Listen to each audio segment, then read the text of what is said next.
तो अगला टॉपिक ध्यानपूर्वक देखेंगे। अगला टॉपिक जो है हमारा आ गया एमिनो, ठीक ना। एमिनो का सूत्र क्या होता है? NH2। और इसका संरचना सूत्र देखिए, सिंगल बॉन्ड N, इधर एक H और एक H ऊपर, एक N दो H। और इसका सूत्र क्या होता है? CnH2n प्लस 1 NH2, जहाँ N बराबर 1 2 3 4 5 6 ऐसे चले जाएंगे। क्योंकि देखिए यहाँ पर N का मान डायरेक्ट हम लोग 1 से क्यों शुरू कर देते हैं? क्योंकि इसके सूत्र में पहले से कार्बन मौजूद नहीं है। कार्बन है, इसमें कार्बन नहीं है। अल्कोहल में भी कार्बन नहीं था। उसके बाद वो हाइड्रोजन ग्रुप के जितने भी सदस्य थे, फ्लोरीन, क्लोरीन, ब्रोमीन, आयोडीन, उसमें भी कार्बन का सदस्य नहीं था। इसलिए डायरेक्ट हम लोग N का मान 1 से लेना शुरू कर देते हैं, ठीक ना। अब इसका प्रथम सदस्य क्या होता है? तो प्रथम सदस्य होता है इसमें मेथेन होता है, ठीक ना, ठीक है। तो एमिनो को जो है, एमिनो को हम लोग जोड़ते हैं मेथेन में, तो क्या बन जाएगा? एमिनो को जब मेथेन में जोड़ा जाता है तो बन जाएगा एमिनो मेथेन, एमिनो मेथेन। और इसका सूत्र क्या बनेगा? C का मान यहाँ पे पहला सदस्य है तो C का मान N का मान क्या होना चाहिए? 1 होना चाहिए। तो ये हो जाएगा C1H2 इंटू 1 प्लस 1 NH2। और क्या बनेगा? CH, देखिए 2 कम 2 1 3 CH3 और यहाँ पर NH2, ठीक ना। अब इसका संरचना सूत्र देखिए, जल्दी जल्दी समझिए। संरचना सूत्र क्या हो जाएगा? एक कार्बन है, उसके बाद ऐसे यहाँ पे हो जाएगा NH2, यहाँ पर एक H, यहाँ पर एक H, यहाँ पर एक H। देखिए कार्बन एक था तो एक कार्बन हो गया। कार्बन के साथ 4 बॉन्ड जुड़ेंगे। 4 बॉन्ड में 3 के साथ हम लोग ने 3H को जोड़ दिया और इस NH2 को अलग हम लोग डायरेक्ट लिख देते हैं। डायरेक्ट NH2 लिखिए, कोई दिक्कत नहीं है, ठीक है ना। चलिए पहला सदस्य हुआ। दूसरा सदस्य एमिनो को जब हम लोग मेथेन के साथ जोड़े तो एमिनो मेथेन बना। अब एमिनो को जब हम एथेन के साथ जोड़ेंगे तो क्या बनेगा? Amino ethane. चलिए डायरेक्ट लिखते हैं हम लोग, एमिनो एथेन लिखते हैं। एथ मतलब 2 कार्बन होगा ना, एथ कह दिए तो कार्बन का संख्या हो जाएगा 2। तो यहाँ पर N का मान लेंगे 2, ठीक ना। तो यहाँ हो जाएगा C2H2 इंटू 2 प्लस 1 NH2, यही ना होगा। इसको बनाइए तो क्या हो जाएगा? C2H 2 दूनी 4 1 H5 और NH2। इसका संरचना सूत्र लिखिए। कार्बन कितने हैं? 2 कार्बन है, 1 कार्बन 2 कार्बन, ठीक। यहाँ पे हमने इस NH2 को जोड़ दिए, NH2। यहाँ पर देखिए ये 5 है, ठीक ना। अब बाकी हाइड्रोजन कितने हैं? 5। इस 5 हाइड्रोजन को सबके साथ जोड़ दीजिए तो देखिए 1 2 3 4 5 हाइड्रोजन यहाँ पे हमारा हो गया और ये NH2 अलग हो गया, ठीक ना। इसके और अगले सदस्य के बारे में देखिए। अगला सदस्य क्या हो जाएगा?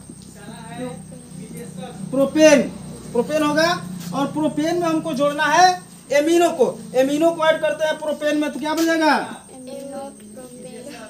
Amino propane. और प्रोपेन में कार्बन की संख्या कितनी होती है?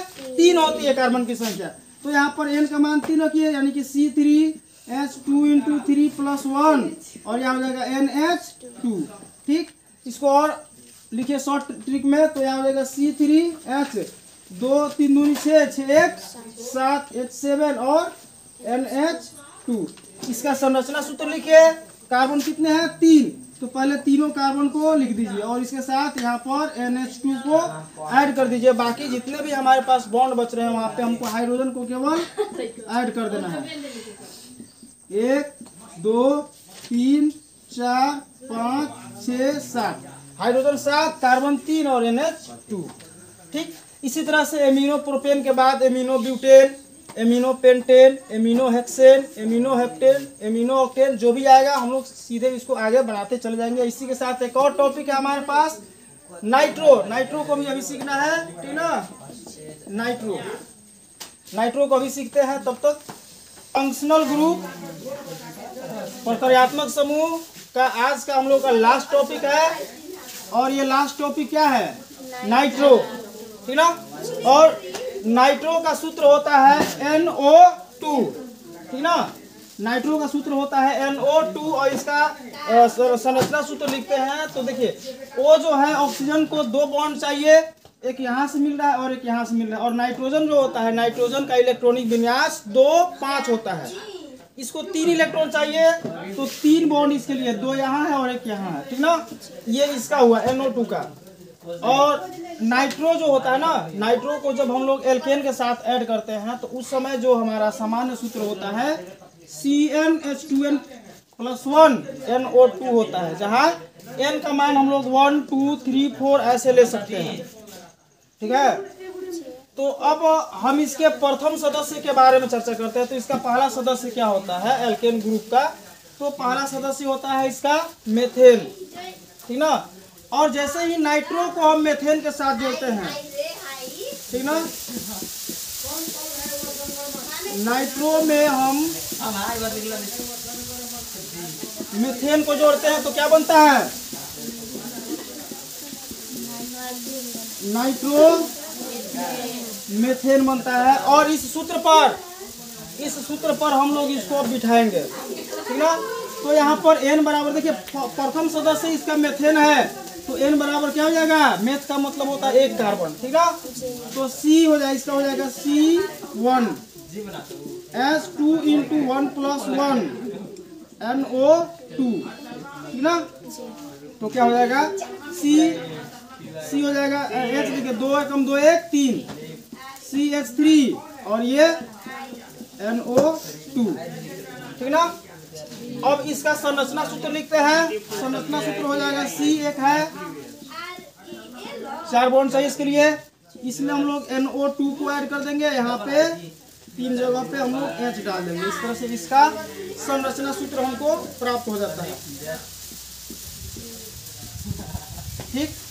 अब इसके दूसरे सदस्य के बारे में देखो। तो दूसरा सदस्य क्या है? नाइट्रो एथेन, ठीक ना। तो क्या हो जाएगा दूसरा सदस्य? नाइट्रो एथेन हो जाएगा। और एथ में C का मान कितना होता है? 2 होता है। तो यहाँ पर n बराबर हम लोग लेंगे 2, ठीक ना। इसका हो जाएगा C2H2 × 1+1 C2 × 2+1 NO2 होगा। या क्या बन जाएगा? C2H 2 दूनी 4 1 5 H5 NO2। इसका संरचना सूत्र हम लोग यहाँ लिखते हैं। देखिए कार्बन कितने हैं? 2 कार्बन है। इधर हम एक NO2 को जोड़ देते हैं लास्ट में। बाकी सभी के साथ क्या करेंगे? हाइड्रोजन को ऐड कर देंगे। ये सारा हाइड्रोजन ऐड हो गया और इसका संरचना सूत्र निकल गया। इसी तरह से अब हमारा हो जाएगा अगला, नाइट्रो में प्रोपेन को जोड़ते हैं तो हो जाएगा नाइट्रो प्रोपेन। इसका सूत्र क्या हो जाएगा? C3H 7 NO2। और nitro butane, nitro pentane, nitro hexane, nitro heptane. अब सबको हम लोग एक एक करके क्लियर कर लेते हैं। तो अभी तक हम लोगों ने इस प्रक्रियात्मक समूह से सबसे पहले हमने हाइलो के बारे में पढ़ा था ना। सबसे पहले हम लोग पढ़े थे हाइलो के बारे में। दूसरे नंबर में एल्कोहल, ठीक। हाइलो में क्या क्या होता है? फ्लोरीन, क्लोरीन, ब्रोमीन और आयोडीन। हाइलो में एल्कोहल में क्या होता है? OH, single bond OH। उसके बाद अगला पढ़े थे एल्डिहाइड। एल्डिहाइड का क्या होता है? सिंगल बॉन्ड CHO, ठीक ना। इसके बाद अगला पढ़े थे कार्बोक्सिलिक अम्ल।